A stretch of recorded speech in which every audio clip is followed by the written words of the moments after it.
여러분 안녕하세요. 네, 2024년 공인중개사 시험을 준비하기 위한 마지막 최종 점검 백선 문제로 여러분을 뵙게 됐습니다.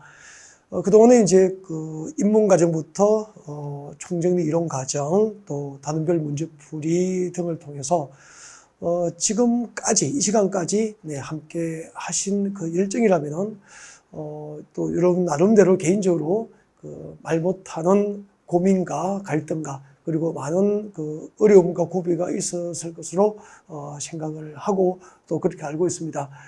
정말로 뜨겁게 여러분에게 박수를 보내드리고 싶고요.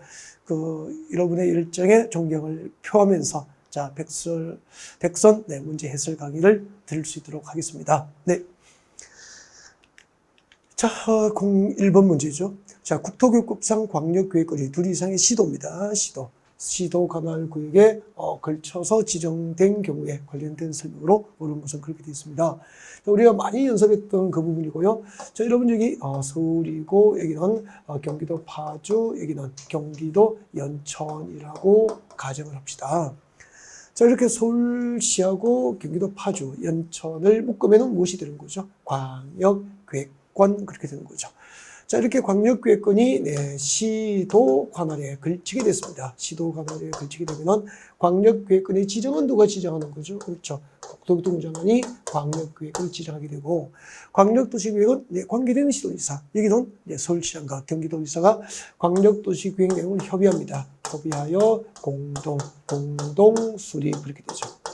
자, 그리고 시도지사가 공동 수립한 광역도시계획은 광역계획권 지정이 있으나로부터 3년 내에 국토교통장관에게 승인을 신청해서 국토교통장관에게 승인을 받아야 한다. 그렇게 됩니다. 만약에 광역계획권 지정이 있으나로부터 관할 시도지사로부터 3년 내에 광역도시계획 승인 신청이 없으면은 누가? 그렇죠. 국토교통장관이 직접 광역도시계획을 수립할 수 있다. 그렇게 되죠. 그 다음에 관계된 시도지사, 서울시장과 경기도지사가 협의해서 국토교통장관에게 공동 수립을 요청하면 국토교통장관은 하급청의 요청에 의해서 그 시도지사와 공동으로 광역도시계획 수립할 수도 있다. 이런 내용들을 우리가 꾸준히 연습했거든요. 같이 한번 보겠습니다. 광역계획권의 지정권자는 시도지사가 협의해서 정한다가 아니고 광역계획의 시도 관할에 걸친 경우에는 그렇죠. 국토교통장관이 광역계획권을 지정하게 됩니다. 이렇게는 이제 편안하게 나와야 됩니다. 다음. 광역도시계획은 국토교통장관이 수립하여야 한다. 틀렸습니다. 시도지사 공동 수립이 원칙이에요. 다음 3번. 국토교통장관은 광역계획 시도지사가 요청할 경우에는 그렇죠. 하급청의 요청이 있으면 그 시도지사와 공동으로 광역도시계획 수립을 할 수도 있습니다. 그래서 정답은 3번이 정답이 되죠. 기초조사 내용, 광역도시계획 기초조사 내용에 국토교통장관이 정하는 바에 따라서 실시하는 토지 적성 평가하고 재적성 분석을 포함해야 한다. 틀렸습니다. 여러분, 그 광역도시계획과 도시군 기본계획, 도시군 관리계획 중에서 기초조사를 할 때 토지 적성 평가와 재적성 분석을 포함하여 하는 것은 도시군 기본계획입니다. 그죠? 광역도시계획에는 기초조사에 토지 적성 평가나 재적성 분석은 포함되지 않아요. 왜냐하면은 이런 거 광역도시 계획에 의해서 여기는 뭐 주택지로 개발하겠다, 여기는 산업단지를 조성하겠다, 여기는 또 뭐 이렇게 유통단지를 조성하겠다 이런 것을 계획하지는 않잖아요. 넓은 지역을 대상으로 장기적인 어떤 발전 방향을 제시하지 뭐 구체적으로 그렇게 하지는 않거든요. 근데 우리 도시군 기본계획은 도시 단위로 혹은 군 단위로 공간 구조를 정하잖아요. 이렇게 주거 공간, 뭐 녹지 공간, 산업단지 조성을 위한 공간으로 공간 배치를 해야 되니까 장기적으로 재지역성 분석도 하고 그 다음에 토지 적성 평가를 필요로 하는 거죠. 그래서 조금 더 이해를 했다면은 이런 문제도 해결이 되지 않을까. 그러니까 단순 암기식으로 공부하신 분들은 힘들을 지죠. 그 다음에 자, 기초조사 정보 체계를 구축한 경우에는 그 등록된 정보 현황을 몇 년마다, 그렇죠. 5년마다 확인하고 변동사항 반영을 하도록 합니다.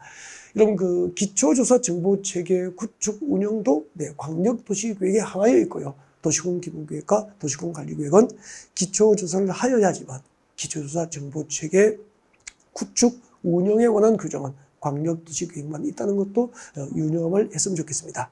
네, 다음 2번 문제 같이 보겠습니다. 자, 국토교획법상 공간재구조화 계획 이런 그 신설됐잖아요. 그래서 다양스럽게 법률만 있고 아직까지 시행령이 나오지 않았기 때문에 자, 이 정도 한 문제만 다루어도 네, 정답을 찾을 확률이 매우 높기 때문에 나왔으면 좋겠습니다. 그렇죠? 네. 자, 틀린 거 찾아야 되죠. 공간재구조화 계획의 결정은 네, 그 도시군 관리 계획 결정 효과하고 거의 유사합니다. 네. 그래서 공간재구조화 계획 결정의 효력은 시행되는 고시를 한 날 그 효력이 발생합니다. 도시군 관리 계획 결정 고시의 효력하고 똑같습니다. 다음, 고시된 공간재구조화 계획의 내용은 도시군 계획으로 관리를 해야 되죠. 도시군 계획, 이거 알고 있어야 됩니다. 뭐 도시군 기본계획으로 관리해야 한다. 도시군 관리 계획으로 관리해야 한다. 틀리잖아요. 지구 단위 계획으로 관리해야 한다. 말이 안 되잖아요. 그래서 공간재구조화 계획 내용은 도시군 계획으로 관리해야 한다. 정확하게 좀 알고 있어야 될 부분이 아닐까 그런 생각이 듭니다. 다음 3번. 자, 국토교통부 장관이 입안한 공간재구조화 계획. 그렇죠. 국토교통부 장관이 입안한 공간재구조화 계획은 예외적으로 국토교통부 장관이 직접 결정을 하게 됩니다. 이것도 이제 국토교통부상 도시군 관리 계획하고 거의 뭐 같지 않습니까? 국토교통부 장관이 입안한 도시군 관리 계획은 시도지사, 대도시장이 결정할 수 없고 국토교통부 장관이 직접 결정했잖아요. 똑같아요. 그 다음에 4번. 특별지방 광역시장, 특별자치시장, 특별자치도지사, 시장, 군수는 도시군 계획시설 입체 복합구역의 지정을 위한 공간재구조화 계획을 입안해야 한다. 이런 건 틀렸습니다. 그 공간재구조화 계획의 입안 대상은 용도구역 중에서 원칙적으로 2개뿐이죠.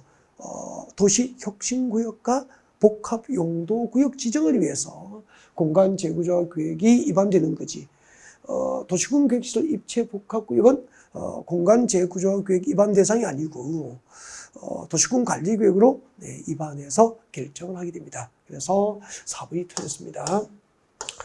여러분, 신설된 용도구역, 도시혁신구역과 복합용도구역과 도시군 계획시설 입체 복합구역 중에서 원칙적으로 공간재구조화 계획으로 입안하고 네, 지정을 결정해야 될 대상은 도시혁신구역과 복합용도구역 뿐이잖아요. 단 이 도시군 계획시설 입체 복합구역을 도시혁신구역이나 복합용도구역 지정할 때 함께 지정할 때는 네, 공간재구조화 계획으로 예외적으로 입안이 가능할 뿐입니다. 그죠? 다음 5번. 국토교통부 장관은 도시 경쟁력 향상을 위해서 필요한 때는 관할 지방자치단체 등들, 관할 지방자치단체장들의 요청이 있을 경우에는 그렇죠. 공간재구조화 계획을 국토부 장관이 예외적으로 입안할 수 있다. 그럽니다. 공간재구조화 계획의 입안권자는 도시군 관리계획 입안권자와 똑같습니다. 그러니까 특별시장, 광역시장, 특별자치시장, 특별자치도지사, 시장, 군수가 입안함이 원칙인데 도시 경쟁력 향상을 위해서 관할 지방자치단체장의 요청이 있을 경우에는 예외적으로 국토교통부 장관도 공간재구조화 계획을 입안할 수 있다. 그런 뜻이에요. 아마 공간재구조화 계획은 이 5개의 지문 중 5개의 지문만 알고 있어도 신설 규정 내용이 별로 없기 때문에 정답 찾는데 거의 뭐 이상이 없지 않을까 그렇게 조심스럽게 생각합니다. 네. 다음 3번 문제 보겠습니다. 진짜 저도 이제 인터넷 강의를 이렇게 들어보고 하면은 20분 넘기기가 쉽지 않더라고요. 그래서 인터넷 강의로 이렇게 백성까지 오신 여러분은 제가 그 마음 알아드리고 싶고요. 네, 정말로 대단하신 분들이다. 그런 열정으로 여러분이 앞으로 네, 살아가신다면은 정말 좋은 결과들을 만들어가면서 네, 의미 있는 멋진 삶을 살지 않을까 그런 생각이 듭니다. 네, 그래도 알아주는 사람이 있다는 생각이 들면은 힘나는 거잖아요. 네. 자, 3번 문제 보겠습니다. 자, 국토교육법상 도시군 기본계획에 관한 설명으로 틀린 것은 그렇게 되어 있습니다. 약간의 개정이 있으니까 제가 개정권을 발행해서 문제를 받았고요. 약간의 개정이 있어. 1번 봐요. 여러분, 도시군 기본계획은 하나의 도시나 하나의 군 관할구역 단위를 수립하는 도시군 계획이잖아. 도시 또는 군 관할구역 단위를 수립한다고. 근데 이제 도시와 군은 달라도, 즉 행정구역은 달라도 생활권 설정, 생활권별 개발, 정비, 보전 등에 관한 사항이 도시군 기본구역에 포함되기 때문에 도시 또는 군 관할구역과 생활권 단위로도 도시군 기본구역 수립이 가능해진 게 원래 신설 규정이에요. 아셨죠? 도시 또는 군은 물론이고 도시 또는 군 관할구역과 그리고 생활권을 대상으로 도시군 기본구역 수립이 가능했다는 것. 그래서 도시군 기본구역에는 생활권 설정 그리고 생활권별 개발, 정비, 보존에 관한 사항 등이 도시군 기본구역에 당연히 포함되어야 되겠죠. 그래서 1번은 맞게 됩니다. 2번 인접한 인근 지역의 시군 관할구역을 포함하여 도시군 기본구역을 수립하려면은 미리 그 관계되는 시장구소하고 당연히 사전 협의가 있어야 되겠죠. 사전 협의를 해야 한다는 얘기죠. 인접한 관할구역을 포함한 도시군 기본구역 수립할 때는 관계되는 시장구소와 사전 협의를 해야 한다는 얘기죠. 다음 3번. 도시군 기본구역 입안일로부터 5년 내에 알고 있죠. 5년 내에 이미 토지 적성 평가를 실시한 경우 등 대통령령이 정하는 경우에는 굳이 토지 적성 평가나 재적성 분석을 기초조사에 포함하지 아니할 수 있잖아요. 오케이. 그다음에 수도권에 속하지 않고 광역시와 경계를 같이 하지 않은 시 또는 군으로서 인구 10만 명 이하인 시 또는 군은 도시군 기본구역 수립을 아니할 수 있죠. 5번 특별시랑 광역시랑 특별자치시장, 특별자치도지사가 도시군 기본구역을 수립하려면 그렇죠. 국토교도 장관의 승인을 받아야 하고 이럴 줄 알았어. 그죠? 여러분 도시군 기본구역은 오직 한 개의 도시나 군 단위로 이제 대부분 수립되기 때문에 오직이 아니고 도시 또는 군 관할구역 단위로 수립되기 때문에 이제 특별시장, 광역시장, 세종특별자치시장, 제주특별자치도지사 그리고 시당 군수가 도시군 기본구역 수립이 되면 오직이에요. only. 오직 이들이 도시군 기본구역을 수립한다고. 단 시장 군수가 수립한 도시군 기본구역은 국토 관할도지사 승인을 받아야 돼요. 그런데 광역자치단체장이 수립한 도시군 기본구역은 승인에 관한 규정이 없다는 게 특징이잖아요. 그리고 도시군 기본구역 수립에는 예외가 없어. 그러니까 예외적으로 제주특별자치도지사가 아닌 그냥 일반 도지사나 국토교통부 장관이나 일반 도지사가 도시군 기본구역을 수립하는 경우는 없다는 겁니다. 아셨죠? 오직 관할 시장 군수에 의해서 수립된다. 그래서 5번 틀렸어요. 특별시장, 광역시장, 특별자치시장, 특별자치도지사, 광역자치단체장이 수립한 도시군 기본구역은 승인을 받아야 한다는 규정이 없다니까. 없고 누가? 시장 또는 군수가 수립한 도시군 기본구역만 관할 도지사 승인을 받도록 합니다. 그래서 앞에는 틀렸고 뒤쪽은 맞고 그렇게 되죠. 정답은 5번입니다. 다음 4번 문제 보겠습니다. 국토교육법상 도시군 관리계획 입안과 결정, 도시군 관리계획의 입안과 결정에 관한 설명으로 옳은 것은 주민은 생산녹지적과 자연녹지적과 생산녹지적 계획관리지역에 대해서 산업유통개발지능지구 지정을 위한 도시군 관리계획 입안을 제한할 수 있고 틀렸습니다. 여러분, 산업유통개발지능지구 지정을 위한 도시군 관리계획은 입안이 제한될 수 있잖아. 맞아. 얘기는 맞는데 산업유통개발지능지구 지정이 입안이 제한될 수 있는 대상지는 자연녹지지역과 계획관리지역과 생산녹지가 아니고 생산관리지역이에요. 생산관리지역의 하나요. 산업유통개발지능지구 지정을 위한 도시군 관리계획 입안이 제한될 수 있는 거죠.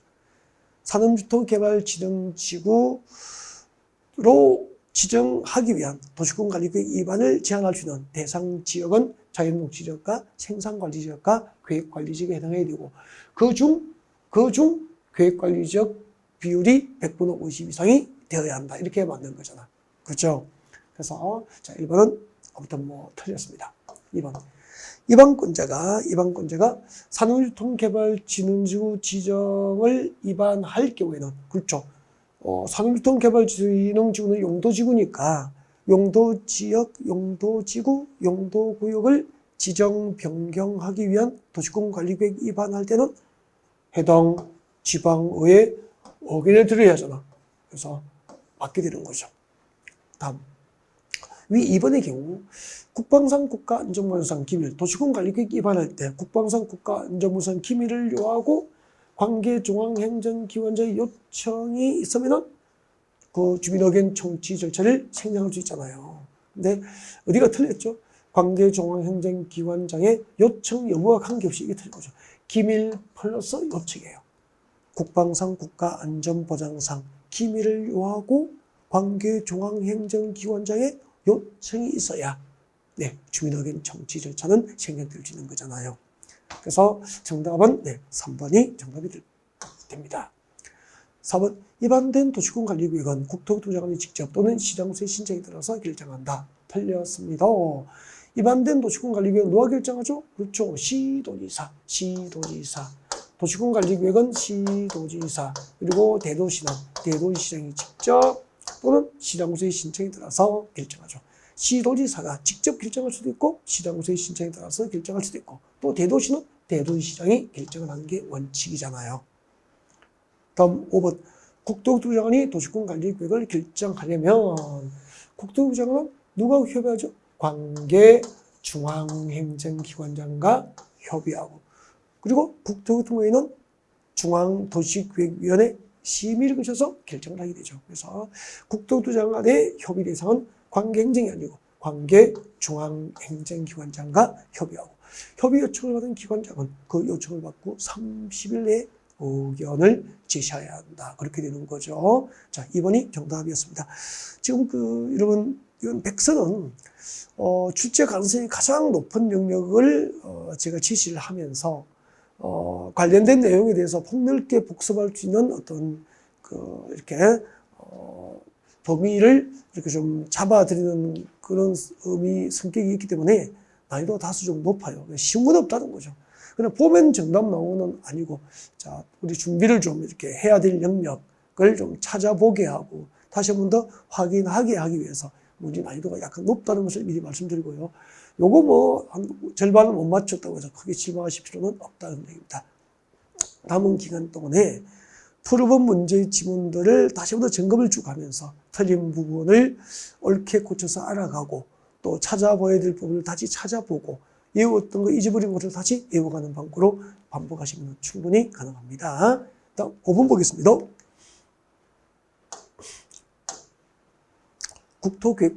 국토교획법상 용도지원의 행비제한입니다. 행비제한에 관한 설명이 옳은 것을 찾아라 라고 되어 있습니다. 5번요. 1번 도시적 관리적 농림지역 자연환경 보존지로 용도지역이 지정되지 아니한 지역은 용도지원에서의 행비제한과 금필 용적률 규정을 적용할 때는 적용하지 않는 게 아니고 그중 가장 까다로운 용도지역, 자연환경 보존지역, 자연환경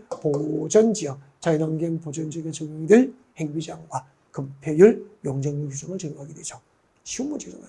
그 다음에 생산녹지적인 농지로서 도시군계획설 사업에 필요하지 않은 농지. 여러분 생산녹지적은 도시지역이잖아. 도시지역에는 본래 농지법상 농지 취득 자격 증명 규정을 적용하지 않는 게 원칙이라. 단 녹지지역에 있는 농지로서 도시군계획설 사업에 필요하지 않은 농지는 예외적으로 농지법상 농지 취득 자격 증명 규정을 적용하게 되죠. 적용하지 아니한다. 틀렸죠. 원칙적으로 도시지역에서는 도로법상 적도구역 지정과 농지법상 농지 취득 자격 증명 규정을 적용하지 않는 게 원칙이에요.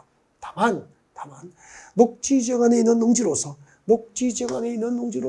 도시군계획설 사업에 필요하지 않은 농지는 그러하지 않다. 즉 예외적으로 농지법상 농지 취득 자격 증명 규정을 적용한다. 그런 얘기잖아요. 틀렸고. 다음 3번 보겠습니다. 한 개의 대지 1500제곱미터가 도로변의 띠 모양으로 지정된 상업지역에 걸쳐서 그때는 기준이 얼마죠? 660제곱미터 기준으로 하잖아. 그런 이야기잖아요. 여러분, 자, 한 개의 대지 1500제곱미터가 이게 도로가 있어요. 자, 이렇게 돼 있구나. 이 부분이 도로변의 띠 모양으로 지정된 상업지역이야. 상업지역인데 여기 1000제곱미터 걸쳤구나. 1000제곱미터가 걸쳤고 나머지 500제곱미터가 위에 준주거지역 쪽에 500제곱미터 걸쳤구나. 면적을 잘못 그렸구나. 미터가 많아야 되는, 더 넓게 그려야 되는데. 아무튼 뭐. 자, 그러면은, 한 개 대지가 두 개의 용도 지역에 걸쳤는데 그중 일부가 도로변의 띠 모양으로 지정된 상업지 걸치면 둘 중 작은 면적이 660제곱미터 이하가 있으면 있잖아. 작은 면적이 500제곱미터 있잖아. 있으면은 이 1500제곱미터 대지에 집을 지을 때 건폐율과 용적률은 무엇을 증명하죠? 가중평균값을 증명해요. 그리고 건축제한은 그중 가장 넓은 지역입니다. 그중 가장 넓은 지역의 건축제한 규정을 적용한다. 그렇게 되죠. 건폐율, 용적률은 가중평균값, 건축제한은 그중 가장 넓은 용도지역에 적용이 될 건축제한 규정을 적용합니다. 그러면은 지금 여기서 봅시다. 1500제곱미터 대지 중에서 도로변의 띠 모양으로 지정된 중심 상업지역의 1000제곱미터, 나머지 500제곱미터는 준주거리에 걸쳐 있다. 건축제한은 그중 가장 넓은 지역이니까 중심 상업지역이 더 넓잖아. 그래서 중심 상업지역에 관한 규정을 적용한다. 맞잖아요. 정답은 3번 그렇게 됩니다. 이런 문제를 이제 풀 때 잘 못 알아들으면은 여러분 그냥 넘어가시면 안 돼요. 총정리 이론 과정이나 핵심 요약집 강의 이 부분을 찾아서 한번 들어보세요. 한번 듣고 나면은 진짜 쉽다니까. 그래서 원칙은 물론 예외까지 이 부분을 복습하는 방법으로 본심을 준비했으면 좋겠습니다. 아셨죠? 그러니까 지금 정답이 맞고 틀리고 중요한 게 아니고 중요한 것은 본시험에서 정답을 맞는 게 중요한 거잖아요. 그것을 위한 준비 과정이라고. 그래서 들어보시고 부족하면은 불만하지 말고 그 영역을 찾아서 다시 강의 들어보고 내 것으로 만들어가는 과정. 그것이 여러분에게 필요하지 않을까 그런 생각입니다. 물론 잘들 하고 계시겠지만 기후에서 다음 4번 녹지적 건축물이 고도지구에 걸친 경우에는 그 건축물의 대지 전부는 고도지구죠. 고도지구의 건축물과 대지에 관한 규정을 적용합니다. 또 하나의 건축물이 방화지구와 그 밖에 용도지에 걸친 경우에는 그 전부는 건축물이잖아. 그 건축물 전부에 대해서 방화지구의 건축물에 관한 규정을 적용합니다. 대지는 방화지구 기준을 적용하지 않게 되잖아요. 그래서 3번, 4번, 5번은 꼭 인터넷 강의로 한번 관련 영역을 복습을 하셨으면 참 좋겠다 그런 생각이 듭니다. 네. 이제 판단은 여러분들이 스스로 하시면 되는 거예요. 자기에게 맞게. 6번이에요. 자, 국토교법상 성장관리계획구역에 관한 설명으로 옳은 것을 모두 고른 것은 우리 성장관리계획구역 어떻게 개념을 정의하고 있죠? 녹관, 농작, 녹지적, 관리적, 농림적, 자연환경 보존지역이잖아. 녹지적, 관리적, 농림적, 자연환경 보존지역은 대부분 미개발된 상태로 남아있거든. 아직까지 한참 성장을 해야 될 성장판이 닫히지 않은 용도지역인 거예요. 그래서 이 녹관, 농자의 성장을 관리하려고 수립하는 계획이 성장관리계획이죠. 그리고 그 성장관리계획을 수립하기 위해서 지정한 지역이 성장관리계획구역이 되는 거죠. 구역이라는 글자는 들어갔지만 도시권관리계획으로 지정과 변경을 결정이 될 용도구역이 아니기 때문에 국토교통부 장관, 시도지사가 그 지정을 도시권관리계획 결정할 수 없고 관할 특별시장, 광역시정, 특별자치시정, 특별자치도지사, 시장군수가 지정한다. 우리 그렇게 공부했잖아요. 기업법. 성장관리계획구역을 지정하기 위한 도시권관리계획은 틀렸잖아요. 성장관리구역은 도시권관리구역으로 지정과 변경을 결정해야 될 용도구역이 아니니까. 리안번. 상업지역 공업지역으로서 상업지역 공업지역은 이미 성장이 끝나서 성장판 갇혀버렸기 때문에 주거지역 상업지역 공업지역은 성장관리구역 지정을 못하잖아요. 주거지역 상업지역 공업지역은 성장관리구역을 지정할 수 없다. 틀려버렸잖아. 9번 성장관리구역을 지정하거나 변경할 때는 주민과 지방의 의견을 듣고 관계행정위원장과 사전 협의하고 지방도시군의 심의를 거쳐야 한다. 틀린 부분은 없는데요. 맞고. 위 디귿의 경우 지방의회는 특별한 사유 없으면 60일 내에 의견을 지시합니다. 그리고 그 기간까지 의견 지시가 없으면 의견이 없는 것으로 본다. 그리고 위 디귿의 경우 협의 요청을 받은 관계행정위원장은 며칠 내에 30일 내에 의견을 지시합니다. 좀 비교해서 외워야 되는데 지방의회는 60일 내에 의견 제시, 관계행정위원장은 30일 내에 의견 제시 그렇게 되는 거 아닐까요? 다음 비업. 성장관리계획에는 도로, 공원 등 그렇죠. 성장관리계획원의 기반 실패지 규모에 관한 사항, 또 건축물의 용도 제한, 건폐율, 용적률에 관한 사항 등이 성장관리계획 내용이 되잖아. 정확하잖아요. 성장관리계획원의 녹지지역, 생산녹지지역, 생산관리지역, 농림지역은 본래 건폐율이 20인데 성장관리계획구에 지정되면 10%를 완화해서 그렇죠. 30% 이하 보강해서 조례로 정하는 비율까지 건폐율 완화가 가능하게 되잖아요. 정확합니다. 성장관리계획구역의 계획관리지역의 건폐율은 50. 그리고 자연녹지, 생산녹지, 생산관리, 농림지역의 건폐율은 30%까지 완화 적용해 주잖아요. 그래서 맞는 것은 디귿, 비읍, 시옷 그렇게 해서 1번이 정답이 됩니다. 7번 문제 보겠습니다. 자, 국토교육법상 개발 행위 허가 또는 공공시설 기속에 관한 설명으로 틀린 것은 개발허가 받은 자 행정청이야. 행정청인 경우에는 그 개발허가 받은 자가 기존의 공공시설에 대체되는 공공시설을 설치했을 때 새로 설치된 공공시설은 개발허가 받은 자 행정청이든 비행정청이든 항상 그 시설을 관리할 관리청에 무상기속되잖아요. 근데 새로 설치한 공공시설은 그 개발이 허가 받은 자에게 무상기속이 아니고 관리청 무상기속이잖아. 그거 틀린 거잖아. 1번이 정답입니다. 우리 그 공공시설 기속도 공부 많이 하셨죠. 밑에 읽어드리지 않고 대신에 제가 설명 드릴게요. 봐주시죠. 우리 이렇게 했잖아. 개발이가 받은 자 행정청이라고. 행정청이면은 자, 새로 설치된 공공시설, 새로운 공공시설. 이 새로운 공공시설은 그 시설을 관리할 관리청의 무상기속이야. 관리청 무상귀속. 그 시설을 관리해야 될 관리청의 무상귀속이에요. 그리고 종전의 공공시설. 종전의 공공시설은 네, 개발허가 받은 자 행정청이면 그 개발허가를 받은 행정청, 개발허가 받은 자에게 개발 행위 허가를 받은 자에게 무상양도인 전부 무상양도야. 근데 개발허가 받은 자가 행정청이 아니야. 비행정이야. 비행정. 개발허가 받은 자 행정청이 아니어도 새로운 공공시설, 새로 설치된 공공시설은 그 시설 앞으로 관리해야 될 관리청의 무상귀속이에요. 관리청의 무상귀속이고 종전의 공공시설은 그 개발허가 받은 자가 비행정청이잖아. 그 개발허가 받은 자가 새로운 공공시설 설치할 때 들어간 돈이 있을 거 아니야. 새로운 공공시설 설치에 들어간 비용 범위, 새로운 공공시설 설치 비용 범위 안에서 개발허가 받은 자에게 무상양도를 할 수 있다. 그렇게 되죠. 개발허가를 받은 자가 새로 설치하는 공공시설 설치 비용 범위 안에서만 무상양도가 이루어진다. 전부 무상양도가 아니라는 거지. 그러면은 개발허가 받은 자 행정청이든 비행정청이든 새로 설치된 공공시설은 전부 그 시설을 관리할 관리청 무상귀속이 똑같잖아.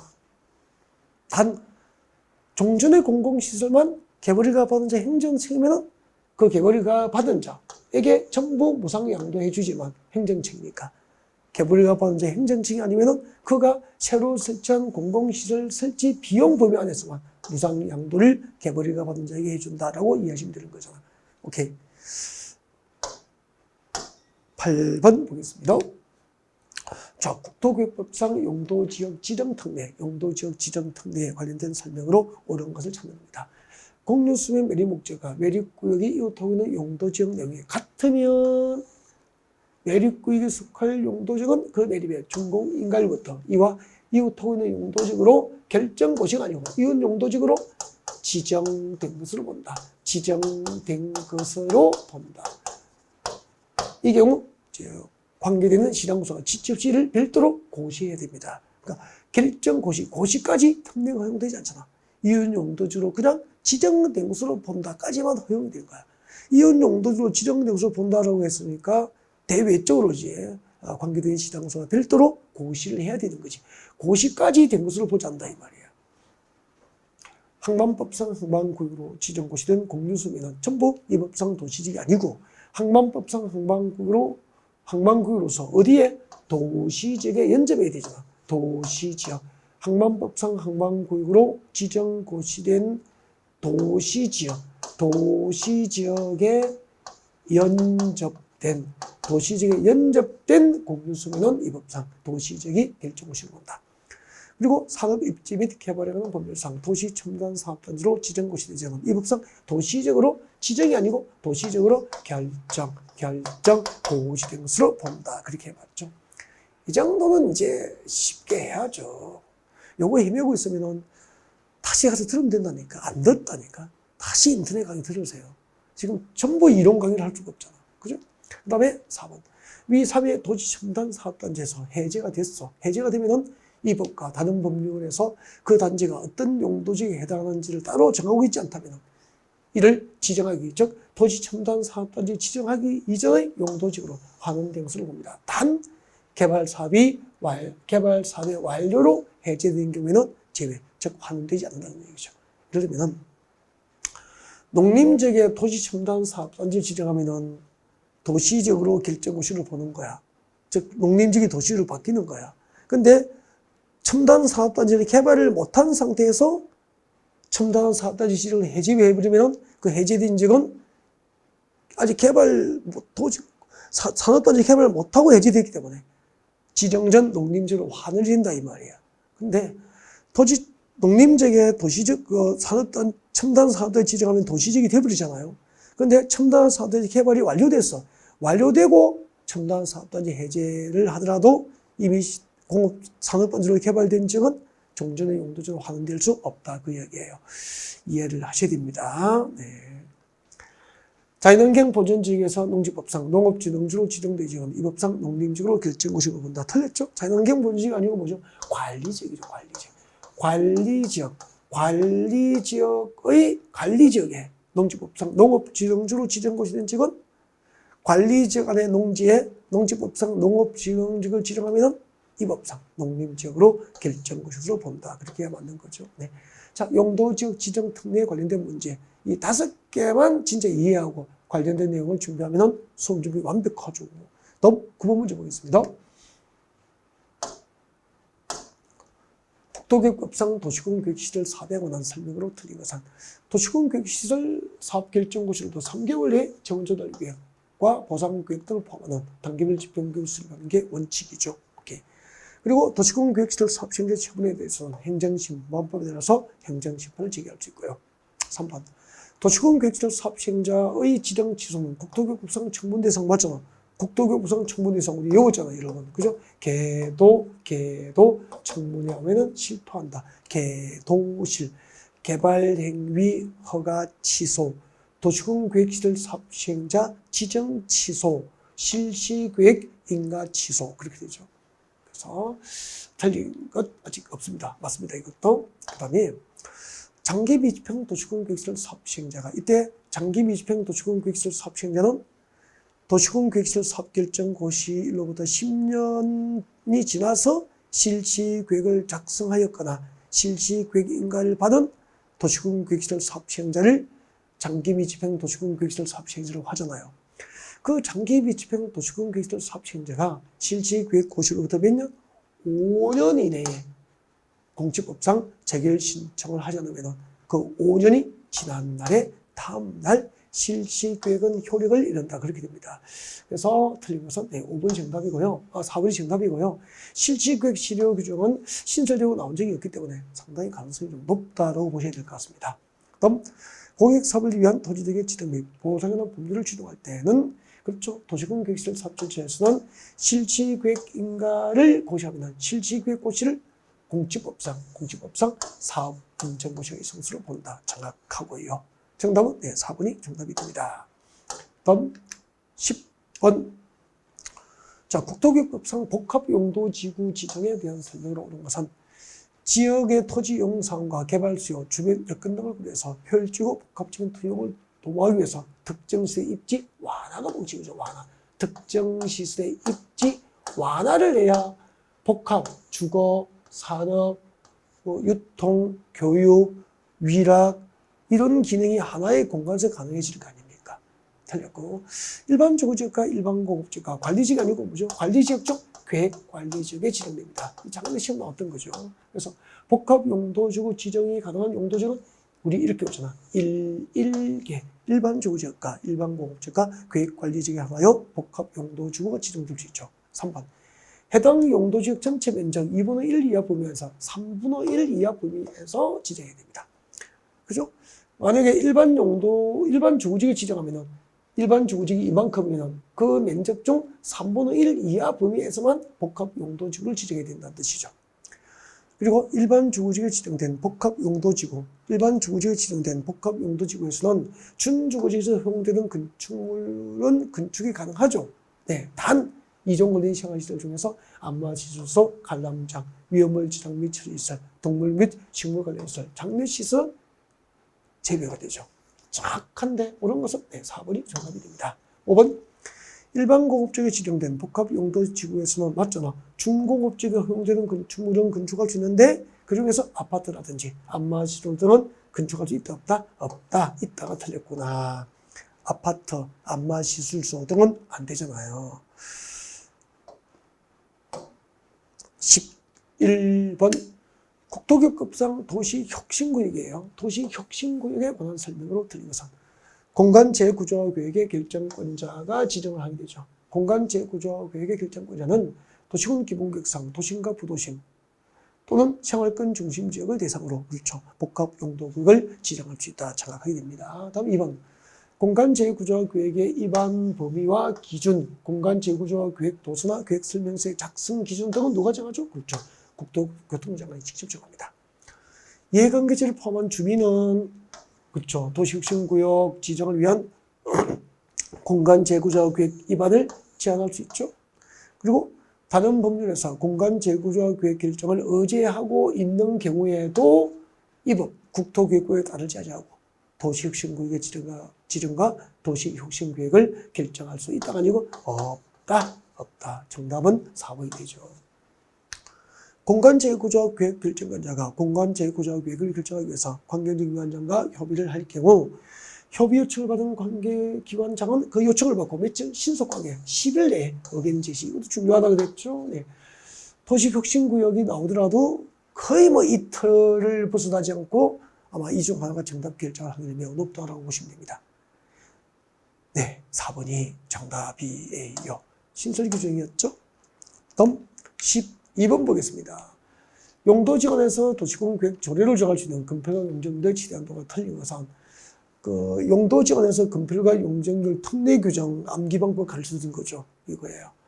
도시적 밖에 지정된 농공단지는 건폐율은 70, 용적률을 뭐죠? 150. 그래서 정답은 네, 5번이 됩니다. 단순 암기사항이죠. 연습하는 기회가 됐으면 좋겠습니다. 다음 13번 보겠습니다. 국토교육법상 도시적 외의 지구 단위 계획구역의 지정에 관한 설명입니다. 도시적 외의 지구 단위 계획구역의 지정입니다. 그렇죠.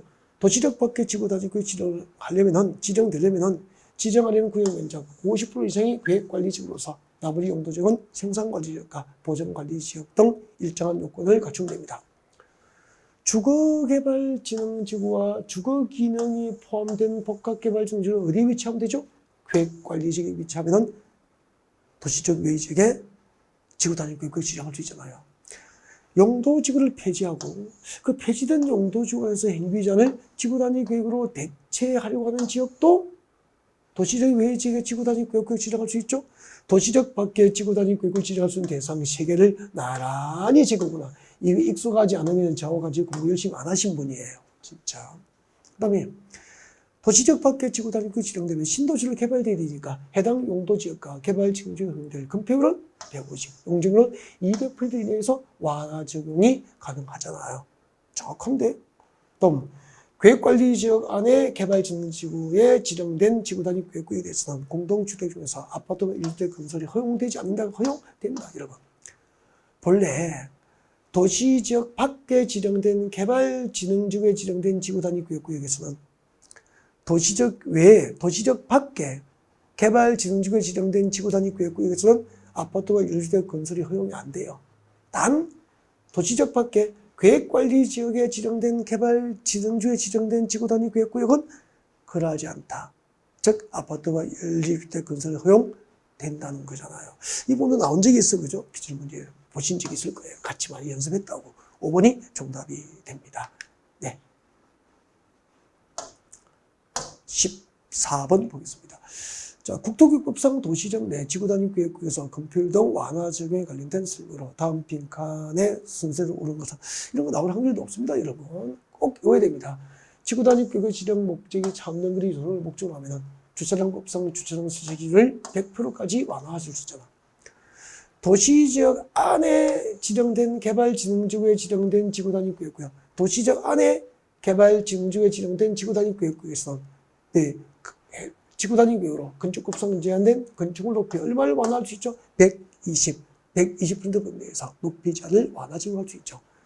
지구단위구역 내 준주거지역에서 건축물을 건축하려는 자가 대지 일부를 공공실부지로 제공하면은 해당 지역 용적률 140% 이하에서 용적률 완화 가능하고, 도시적 안에 지구단위구역 내 준주거지역에서 도심 공공주택 복합사업과 소규모 재개발 사업을 시행할 경우에는 지구단위구역으로 해당 용도적 용적률 140% 이내에서 완화 적용합니다. 자, 도시적 안에 지구단위구역 내 준주거지역에서는 용적률 완화가 140으로 기억을 했으면 좋겠어요. 그리고 준주거지역에서 지구단위구역으로 건축법상 채광 확보를 위한 건축물을 높이지 않은 200% 이내에서 완화 적용을 합니다. 이 부분들은 3년에 신설됐거든. 그래서 신설 규정도 좀 잘 챙겼으면 좋겠습니다. 나올 수 있어요. 정답은 2번이 정답 그렇게 될 겁니다. 여기까지.